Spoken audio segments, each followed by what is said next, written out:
Kehidupan di zaman modern seperti saat ini mengubah pola hidup masyarakat. Salah satunya ialah kebiasaan mengkonsumsi makanan olahan yang mengandung bahan kimia dan pengawet menjadi menu utama yang dikonsumsi sehari-hari. Namun seiring berjalannya waktu, semakin banyak masyarakat yang menyadari akan pentingnya menjaga kesehatan dan mulai beralih ke gaya hidup yang lebih sehat. Salah satu langkah yang diambil adalah dengan mengkonsumsi makanan organik, terutama yang berasal dari tanaman organik. Tanaman organik adalah jenis tanaman yang ditanam tanpa menggunakan bahan kimia, seperti pestisida kimia, pupuk sintetis, dan bahan kimia lainnya yang dapat membahayakan kesehatan manusia dan lingkungan. Tanaman organik dikenal memiliki khasiat dan manfaat yang luar biasa bagi kesehatan tubuh.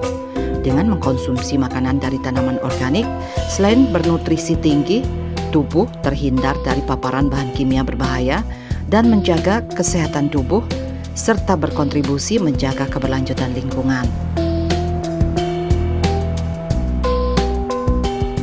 Tanaman organik adalah tanaman yang ditanam menggunakan metode pertanian alami dan ramah lingkungan.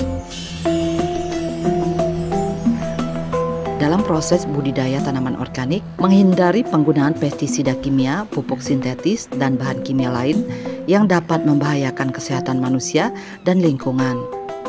Pemberian pupuk organik seperti kompos dan pupuk hijau pada tanaman dapat membantu menjaga kualitas tanah dan tanaman. Selain itu, pertanian organik menerapkan praktek pengendalian hama organik seperti penggunaan predator alami, tanaman pengganggu, dan rotasi tanaman untuk mengurangi serangan hama dan penyakit pada tanaman. Sebagai gantinya, pengendalian hama dan penyakit dilakukan dengan metode alami seperti limbah organik dan bahan alami lainnya.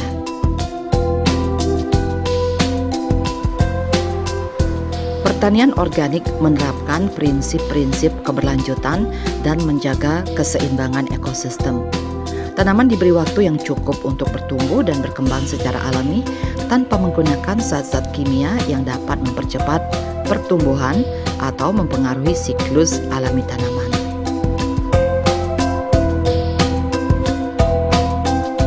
Tanaman organik memberikan manfaat yang baik bagi kesehatan manusia dan lingkungan. Dengan mengkonsumsi makanan dari tanaman organik dapat mengurangi paparan terhadap pestisida dan bahan kimia berbahaya, seperti mendapatkan nutrisi yang lebih tinggi.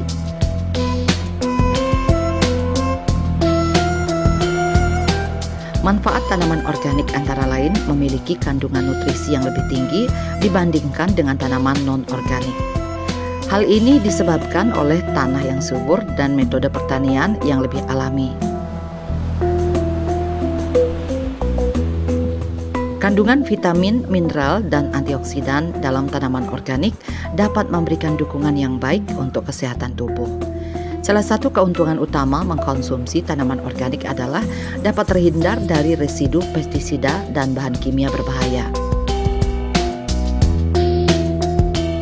Pestisida yang digunakan dalam pertanian non-organik dapat menyebabkan berbagai masalah kesehatan, termasuk gangguan hormonal, kerusakan syaraf, dan risiko kanker. Dengan mengkonsumsi tanaman organik dapat menjaga tubuh dari paparan bahan kimia berbahaya tersebut. Tanaman organik mengandung senyawa bioaktif seperti polifenol dan flavonoid yang dapat meningkatkan sistem kekebalan tubuh. Senyawa-senyawa ini memiliki efek antiinflamasi dan antioksidan yang dapat melindungi tubuh dari penyakit dan infeksi.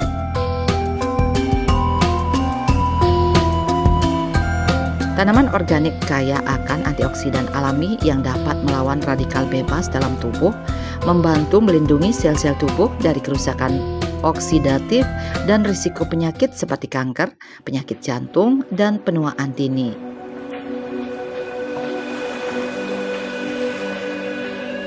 Dengan meningkatnya kesadaran akan pentingnya pola hidup sehat, masyarakat kini mulai beralih untuk mengkonsumsi makanan yang berasal dari tanaman organik. Melihat kondisi tersebut, saat ini banyak petani yang kini mulai beralih untuk berkecimpung di bidang pertanian organik.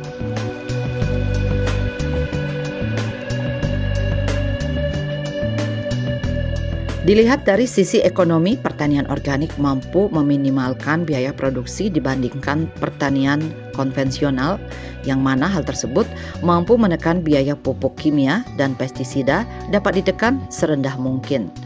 Pertanian organik membawa dampak positif bagi lingkungan, diantaranya dapat memulihkan kondisi tanah yang terlanjur rusak akibat pemakaian pupuk atau pestisida buatan. Dengan demikian, kondisi tanah yang selama ini rusak dapat diperbaiki.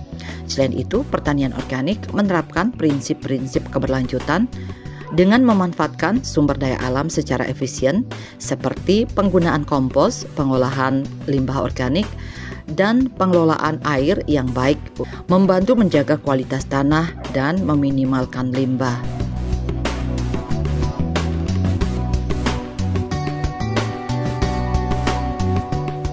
Salah satu petani sayur organik, Imade Sandi, telah mengembangkan pertanian tanaman organik secara mandiri dengan tanaman sayur seluas setengah hektar.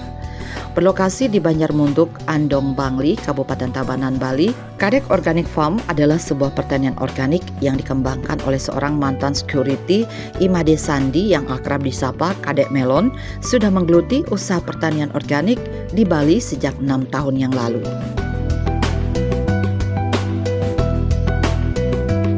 Inspirasi di awal itu, jujur saja, yang sebagai seorang karyawan swasta bergerak di pariwisata, itu yang jadi security waktu itu, akhirnya yang sakit karena diporsir tenaga siang dan malam sakit. Nah, ini ada teman yang ngasih tahu yang untuk mengkonsumsi makanan sehat. Nah, baru dibilang organik, yang terkejut. Organik itu mahal loh bahasanya. Tapi setelah yang coba, ternyata organik itu murah. Biayanya murah, tapi tidak murahan, mutunya, kualitasnya luar biasa. Akhirnya dia mencoba melakukan sebuah pertanian dalam skala kecil, hanya 1 are. Kita tanam, kita konsumsi terus. Begitu berjalan 1 bulan, udah panen, nambah lagi. Dalam jangka waktu 6 bulan, Tiang udah kembali sehat. Sakitlah yang menyebabkan Tiang menginspirasi diri Tiang sendiri untuk melakukan pertanian organik. Kalau masalah waktu, Tiang masih di pariwisata pun Tiang sudah melakukan pertanian lagi. Itu Tiang lakukan dari 2012. Ya mungkin sekarang sudah lumayan ya, 2024. Nah itulah memang perlu proses. Di dalam perjalanan itu banyak sekali kendala, hambatan. Cuman tetap tekad Tiang harus berhasil. Dan akhirnya kayak bisa lihat seperti ini lah. Apa yang Tiang cita-citakan ya sedikit demi sedikit sudah terwujud. Makasih ya. Jadi memang benar, kebanyakan masyarakat kita sakit dan mereka bilang kesehatan yang mahal, tapi sebenarnya kan sakit yang mahal. Kalau sudah sakit mereka tidak berpikir apapun yang ada sekeliling dijual untuk biaya berobat. Nah, disinilah yang balikan itu. Di saat sakit, orang tidak akan mengenal usia, siapapun. Kalau sudah sakit mereka akan berubah pola makannya. Makanlah yang obatlah yang menjadi makanan mereka. Sekarang kita rubah itu, jadikanlah makanan itu sebagai obat. Setiap hari kita mengonsumsi makanan sehat, maka sehatlah. Seperti itu.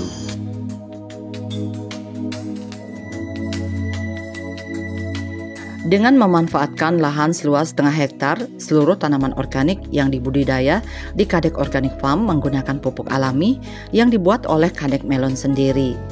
Bahan-bahan yang digunakan untuk membuat pupuk dapat dijumpai di lingkungan sekitar area pertanian. Untuk smart farming menggunakan mikroorganisme lokal hasil fermentasi dari bahan alami. Jenis bibit yang ditanam di Kadek Organic Farm sebagian besar dibudidaya sendiri dan beberapa berasal dari luar seperti paprika. Bibit yang dibudidaya langsung di Kadek Organic Farm seperti selada, sayur hijau, dan kacang-kacangan. Kadek Melon meyakini bahwa bibit yang dibudidaya sendiri, bibit tersebut mampu beradaptasi dengan lingkungan area pertanian. Bagus ya. Kalau untuk yang pertanian, yang skala yang kita lakukan di sini tidak begitu luas, cuma 50 hektar, hektar. Itu semua kita rawat dengan mempergunakan pupuk alami yang dibuat oleh petani itu sendiri, Tiang sendiri sama anak Tiang. Jadi pupuk kita tidak ada beli, karena apa? bahan yang dipakai untuk membuat pupuk itu semua ada di sekeliling kita, di tempat kita melakukan aktivitas. Termasuk sekarang pun yang ada di smart farming, kita memakai MOL, mikroorganisme lokal, hasil fermentasi dari alam, bahan-bahan alami itulah yang kita pakai, dan buktinya bisa dilihat kan, mereka tumbuh dengan baik. Kalau bibit, kalau jenis paprika jujur saja kita masih beli, tapi yang lain selada, sayur hijau, itu yang lain, baik itu kacang apapun kita bikin sendiri. Karena kita yakin kalau bibit kita bikin sendiri, bibit itu sudah beradaptasi dengan lingkungan yang ada di tempat kita beraktivitas. Jadi tidak ada penyesuaian lagi. Begitu kita semai, mereka tumbuh dan siap untuk ditanam dan tumbuh dengan normal. Terkadang kita tidak menapik perkembangan daripada teknologi. Kalau untuk penyiraman misalnya, kalau dulu kita masih pakai centong ya, sekarang kita udah pakai bantuan mesin pompa air seperti itu. Tetap ada sumbangsih daripada teknologi, tetap kita pakai. Karena kalau mengingat sistem tradisional itu akan memakan waktu yang lebih banyak. Manakala sudah dibantu oleh mesin teknologi, kita akan bisa lebih cepat. Untuk hasil sebuah komunitas itu dalam jangka pendek kita bisa di 28 hari seperti sayur hijau, pok choy. Itu 28 hari kita sudah panen, sama dengan pertanian konvensional. Begitu juga dengan selada. Biasanya dibilang 40 hari dipakai perawatan konvensional, tapi kita juga bisa kok di 40 hari kita sudah panen. Sama sebenarnya, tidak ada perbedaannya. Cuman ya bedanya seperti yang Tiang bilang tadi, di mutu dan kualitas kita menang karena produk kita siap dikonsumsi baik dalam keadaan mentah ataupun dimasak.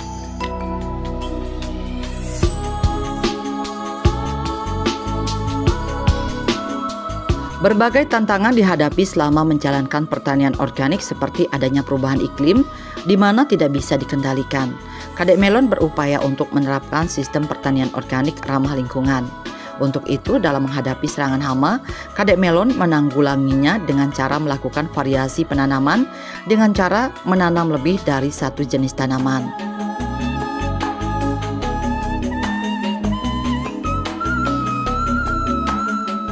Kalau tantangan banyak sekali. Tantangan yang paling fatal tidak bisa kita lawan itu adalah alam. Seperti musibah angin kemarin. Hujan misalnya, panas, itu yang tidak bisa kita atur. Tetapi tantangan untuk hama masih bisa kita kendalikan dengan tanaman, dengan ramuan yang kita bisa bikin sendiri dan bisa bukan membasmi tapi menanggulangi. Nah itulah bahasa kita di ramah lingkungan atau di organik, tidak ada bahasa membasmi tetapi menanggulangi seperti itu. Nah, contohnya seperti apa? Nah, kalau seandainya kita nanam di satu areal, kita lakukan variasi penanaman, jangan hanya satu jenis.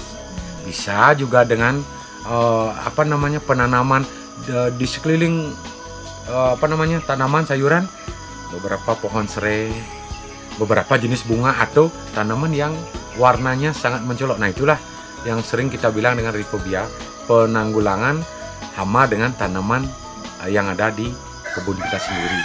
Ini sangat membantu. Nah inilah perkembangan zaman kan, kita teknologi. Kita harus mengikuti itu. Pemasaran ya, kita tetap memakai media sosial seperti WA, Instagram, apalagi sekarang ada TikTok gitu ya. Itu cepat sekali. Jadi respon masyarakat yang suka memakai media sosial akan cepat juga melihat perkembangan apa yang kita punya. Mereka langsung bisa kontak kita untuk sebagai customer. Nah, ini kalau ke arah sana ada cerita lucu banget. Ini ada tamu kesini, dia nanya, kalau kale biasa rasanya pahit, kale Nero kale itu yang daunnya keriput. Terus mereka mau coba, silakan coba, kalau di sini Nero tidak pahit. Begitu dicoba ternyata tidak pahit, berarti selama ini mereka mengkonsumsi kimia dong, pestisida terutama. Nah itu jadi kesannya mereka kalau sudah mencoba hasil dari produktivitas kita memang beda. Karena apa? Produk kita lebih tahan lama. Produk kita mutunya memang benar bermutu, layak untuk dikonsumsi demi untuk kesehatan. Banyak juga kok teman-teman dari luar juga datang ke sini. Mereka mencoba langsung, bahkan ada yang bawa bumbu petik selada sendiri langsung dimakan. Banyak seperti itu. Nah itu, jadi customer yang sudah pernah menikmati produknya kita tetap tidak berpaling lagi. Sudah pasti, karena sistem pertanian yang kita lakukan adalah mempunyai visi dan misi yang sangat besar, yaitu penyelamatan Ibu Pertiwi. Itu intinya. Karena apa? Mungkin bisa dilihat di lapangan, Ibu Pertiwi kita sudah sakit, teriak-teriak, cuman kita tidak mengerti bahasa alam. Kalau Tiang sendiri tetap mengajak anak-anak muda, teman-teman petani untuk beralih ke pertanian ramah lingkungan. Satu-satunya jalan untuk penyelamatan Ibu Pertiwi adalah melakukan sebuah pertanian ramah lingkungan. Secara tidak langsung, teman-teman kita ajak dari obrolan di pinggir jalan. Kita lihat kita perlihatkan buktinya bahwa produk seperti inilah yang layak kita konsumsi. Satu contoh, produk yang dimakan oleh hama, oleh ulat, ulatnya tidak mati, berarti seperti itulah cara perawatannya. Tidak usah dimasukkan hal-hal atau sesuatu yang tidak diperlukan oleh tanah dan tanaman itu sendiri. Tetapi saya punya harapan semoga anak-anak muda mulai melek, mulai membuka mata bahwa pertanian organik itu sangat membantu. Seperti yang saya ceritakan tadi, dari sakit pun kita jadi sehat. Kalau kita sudah melakukan pertanian organik, berarti kita sudah melakukan sebuah yadnya untuk penyelamatan Ibu Pertiwi Wano Agung tempat kita hidup. Seperti itu.